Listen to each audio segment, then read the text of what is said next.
ወርሃ ጽጌ ሲመጣ ልባችን ምን ይላል? ንስሐን ይፈልጋል ወይስ የዓለም ጩኸት ይጋርደዋል? ይህ ታሪክ የሰላም ታሪክ ነው። በየዓመቱ ጥቅምት ወር ሲጠባ በቤተ ክርስቲያን ቅጥር ውስጥ መኃልየ ጽጌን ስታድርና በጧፍ ብርሃን ስትጸልይ የነበረችው አስደናቂው የሰላም ታሪክ። ንጽሕናዋ እንደ ጽጌ አበባ የነበረላት ልጅ። ግን አንድ ሰው ከንጽሕናው ተነቅሎ ወደ ጭቃ ውስጥ የሚወድቀው እንዴት ነው? ከእግዚአብሔር ፍቅር ርቆ የኃጢአት ልማድ የሚያሸንፈውስ በየትኛው የሕይወቱ ምዕራፍ ላይ ነው? ሰላም በዩኒቨርሲቲ ከጓደኞቿ ተምራ ጾመ ጽጌን በጭፈራ ቤት ተካች። ትምህርቷን ለማስቀጠል ብላ የሰራችው ነውርና አሳፋሪ ኃጢአት የሕይወቷን ሰላም ሙሉ በሙሉ ነጠቃት። ለመመለስ አቅም አጥታ በብቸኝነት ስትሰቃይ የልጅነቷ ንጽሕና እንደ እሳት ልቧን ያቃጥለው ጀመር። የሰላም ውድቀትና ትንሣኤ ከምንም በላይ የእግዚአብሔር ምሕረት ይናገራል። የንስሐ በር የተዘጋ መስሎ በሚታይበት ጨለማ ውስጥ ብርሃን እንዴት ሊበራ ቻለም? በኃጢአት የተጎዳችሁ ወደ ንስሐ ለመመለስ የምትታገሉ ሁሉ ይህ የሰላም ታሪክ ለእናንተ መልስ ስላለው እስከ መጨረሻው ድረስ አብሮነታችሁ አይለየን።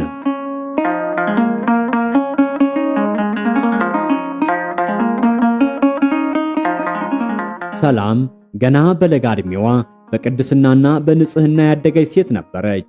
በሕይወቷ ውስጥ ጾመ ጽጌ ልዩ ስፍራ ነበረው። በየዓመቱ ጥቅምት ወር ሲመጣ የሰላም ልብ በልዩ ደስታ ይፈካል። ቤተ ክርስቲያን በሙሉ በጣም መዓዛና በጧፍ ብርሃን ደምቃ ከምድራዊ ዓለም የወጣችም ትመስላለች። ሰላም ያችን ጊዜ በከፍተኛ ጉጉት ትጠብቅ ነበር። እሁድ እሁድ ቀድማ ወደ ቤተ ክርስቲያን ትገባና ከካህናትና ከዲያቆናት ጋር መኃልየ ጽጌን ታድራለች። ጨለማው በጧፍ ብርሃን የሚዋጥበት፣ የቅዱሳን ዜማ በቤተ መቅደሱ ግድግዳዎች የሚንጸባረቅበት፣ ሰላም የሕይወቷን እውነተኛ ሰላምና እረፍትን ያገኘችበት ጊዜ ነበር። አክሊለ ጽጌ የሚለው ጣፋጭ ዝማሬ ጆሮዋ ላይ ሲያርፍ ዓለሟን ሁሉ ትረሳለች።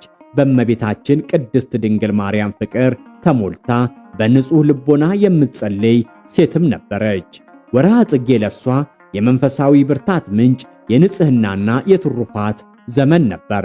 በቤተሰቦቿ ብቻ ሳይሆን በአካባቢው ሰዎችም ዘንድ በጨዋነቷና በእምነቷ ጥንካሬ ትወደድ ነበር።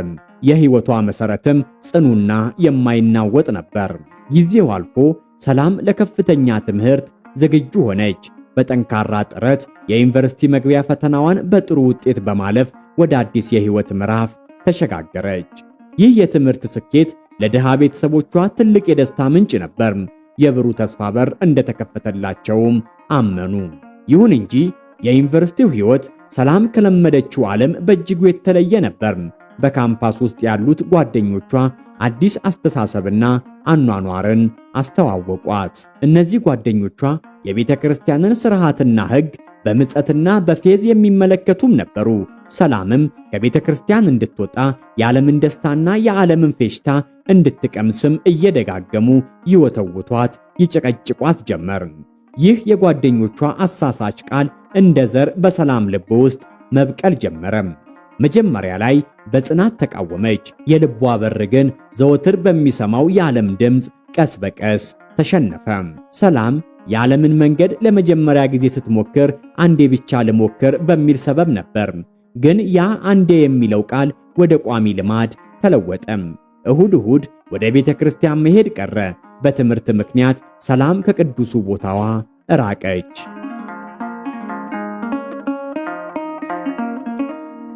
ወርሃ ጽጌ እንደገና ሲመጣ የካህናት ዜማ ከሩቅ ልቧን ቢጠራም ሰላም ያን ሁሉ የልጅነት ንጽሕናና ፍቅር ችላ ማለት ጀመረች። የጧፍ ብርሃን የለመደችው ነፍሷ አሁን የሌሊት ክለቦች፣ የሐሰት ደስታ ናፋቂ ሆነች። የሰላም የሕይወት አቅጣጫ ከመኃልየ ጽጌ ወደ ጭፈራ ቤት ተቀየረም። ቀደም ሲል መኃልየት ታድር የነበረችው ንጹሐ ሰላም አሁን የጭፈራ ቤቱን ጫጫታ፣ የሲጋራውን ጭስና የዕለቱን ድንገተኛ ደስታ ለመፈለግ ተጣጣረች። ያ ሁሉ የእምነት መሠረት በዩኒቨርሲቲው ግድግዳዎች ውስጥ እየተናደና እየተሸረሸረ ሄደም። ንጹሕ ልቧ በዓለማዊ ሱስና የኃጢአት ልባስ ተሸፈነ። የዓለምን መንገድ መከተል ስትጀምር ትምህርቷም እየተጓተተ መጣ። ያቺ ጎበዝ ተማሪ የነበረችው ሰላም ንባብ አቆመች። ውጤቷ ከመውረዱ የተነሳ ከዩኒቨርሲቲ የመባረር ስጋቷም አየለም። የዚህ ሁሉ ውጤት ደግሞ ለጥልቁ ውድቀት የመጨረሻውን በር ከፈተ። የኃጢአቷ መጠንና የንጽህናዋ መውረድ ከመጀመሪያውም የከፋ ወደ ሆነው ጉዞ ወሰዳት። ሰላም የዩኒቨርሲቲውን ደጃፍ አልፋ ወደ እውነተኛው የሕይወት ውድድር ስትገባ ያቺ የኃጢአት ዓለም ድንገት ከሷ ራቀች። ካምፓሱ ውስጥ ጓደኞች የሚባሉት ሁሉ በየፊናቸው ተሰደዱ። ያ ሁሉ የጭፈራ ጫጫታና የሐሰት ደስታ ባንዴ በጸጥታና በብቸኝነት ተተካም። ሰላም በኃጢአትና በተንኮል ያገኘችው ዲግሪ በእውነተኛው ዓለም ውስጥ ምንም ዋጋ አልነበረውም። ሥራ ማግኘት ተሳናት። በምታመለክትበት ሁሉ የእውቀት ክፍተትና የመንፈስ ድክመት ይገጥማታል። ንጽህናዋን አፍርሳ ያስተካከለችው ውጤት የእውነተኛ በረከት ውጤት አልነበረም። ያቺ ብሩህ ተማሪ የነበረችው ሰላም አሁን የዕለት ኩርሷን መምራት የተሳናት ባዶ ሰው ሆና ቀረች። በዚህ የብቸኝነትና የውድቀት ወቅት የልጅነት የጽጌ ዘመን ትዝታዎች በአይምሮዋ ውስጥ እንደ ፊልም መሽከርከር ጀመሩ። ያ የእሁድ ማህሌት ንጽህና፣ ያ የጧፍ ብርሃንና የዕጣኑ መዓዛ ልቧን በናፍቆትና በጸጸት ያቃጥለው ጀመር። ሰላም ወደ ቀድሞ ንጽህና ሕይወቷ ለመመለስ ከልብ ፈለገች። የጠፋባትን ሰላሟን ዳግም በቤተ ክርስቲያን ቅጥር ውስጥ ማግኘት ፈለገች። ወደ እምነቷ ለመመለስ ሞከረች። ለመጾም ሞከረች። ለመጸለይ ሞከረች። ግን የለመደቻቸው ኃጢአቶች በቀላሉ ሊለቋት አልቻሉም። የዓለማዊው ሕይወት ሱስ መንፈሳዊ ትጋትን ከባድና አሰልቺ እንዲመስላት አደረገው። ከዚህ ቀደም የኃጢአት ደስታ የሰጣትን ቅጽበታዊ እርካታ የለመደው ሥጋዋ አሁን የንስሐን ጣፋጭነት መቅመስ ተሳነው። ሰላም ለመጸለይ ስትሞክር አሰልቺ ይሆንባታል። ለመጾም ስትሞክር ኃይል ያጥራታል። የትግሏ ጥንካሬ በኃጢአቷ ብዛት እየተሸፈነ ሄደ። ይባስ ብሎ ወደ ቤተ ክርስቲያን ተመልሳ የንስሐ ሕይወት ለመጀመር የንስሐ አባት መያዝ አቃታት። በኃጢአቷ አሳፋሪነትና ብዛት የተነሳ አባቷ ፊት ቆማ ሁሉንም ነገር ለመናዘዝ ፈራች። እንዴት ብዬ ነው ይህንን ሁሉ ክፋት ለአባቴ የምነግረው? አምላኬንስ እንዴት ተመለከትኩት? ያ ሁሉ ንጽህናዬ ጠፍቶ እግዚአብሔርስ እንዴት ይቅር ይለኛል? ኃጢአቴ ከምሕረቱ ይበልጣል የሚል የተስፋ መቁረጥ ቃል በልቧ ውስጥ ሰረጸም። ይህ የተስፋ መቁረጥ ደግሞ የሰይጣን ሥራ መሆኑን አልተረዳችም። የሰላም ሙከራ ብቸኝነትና ንስሐ መግባት አለመቻል ብቻ አልነበረም። ድሃ የሆኑት ወላጆቿ የልጃቸውን ሁኔታ እያዩ በሐዘንና በጭንቀት ተሸማቀቁ። በልጃቸው ላይ የጣሉት ብሩህ ተስፋ ሁሉ ጠፍቶ አሁን የኃጢአትን ፍሬ ሲያዩ ልባቸው በከፍተኛ ስብራት አለቀሰም። የሰላም ልብም በዚህ ጥፋትና በወላጆቿ እንባ ተወጋ።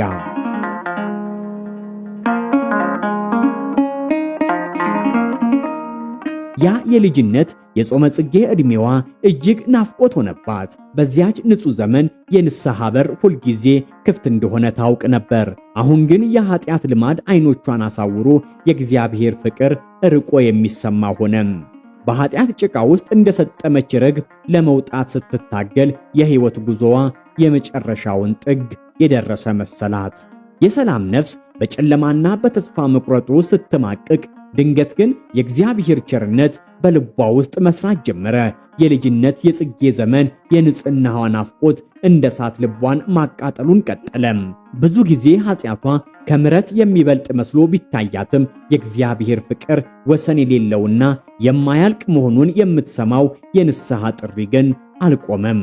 በዚያች ዓመት ወርሃ ጽጌ ሲመጣ ሰላም በልቧ ውስጥ ጠንካራና ያልጠበቀችው ለውጥ ተሰማት። በቤተ ክርስቲያን አቅራቢያ ስታልፍ የካህናትና የዲያቆናት የማኅሌተ ጽጌ ዜማን ከሩቅ ሰማች።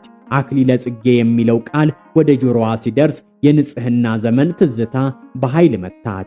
ያ ዜማ ወደ ቀድሞ ቤቷ የሚጠራት ይመስል ነበር። ያን ሁሉ ኃጢአትና ውርደት ይዤ ወደዚህ ንጹሕ ቦታ እንዴት መግባት እችላለሁ የሚል ጥያቄ በውስጧ ቢነሳም የልቧ ናፍቆት ግን ሁሉንም አሸነፈው።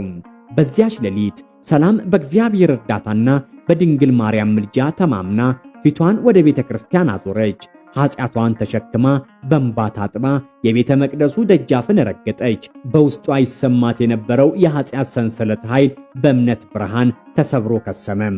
በከፍተኛ ትሕትናና ልባዊ ጸጸት የንስሐ አባት አገኘች። ያ ሁሉ የዓይን አፋርነት፣ ያ ሁሉ የሰይጣን ሽንገላ ወደ ጎን ተብሎ ሁሉንም ኃጢአቶቿን ሳትደብቅ ተናዘዘች። የንስሐ አባቷ አጽናኝ ቃል እንደ በረዶ ውሃ ለነፍሷ ዕረፍትን ሰጣት። ልጄ ሆይ የእግዚአብሔር ምሕረት ከኃጢአትሽ ሁሉ ይበልጣል፣ ተመለሺ የሚለው ቃል የሰላምን ልብ በተስፋና በብርሃን አበራው። ሰላም ወደ ቀድሞ መንፈሳዊ ሕይወቷ ተመለሰች።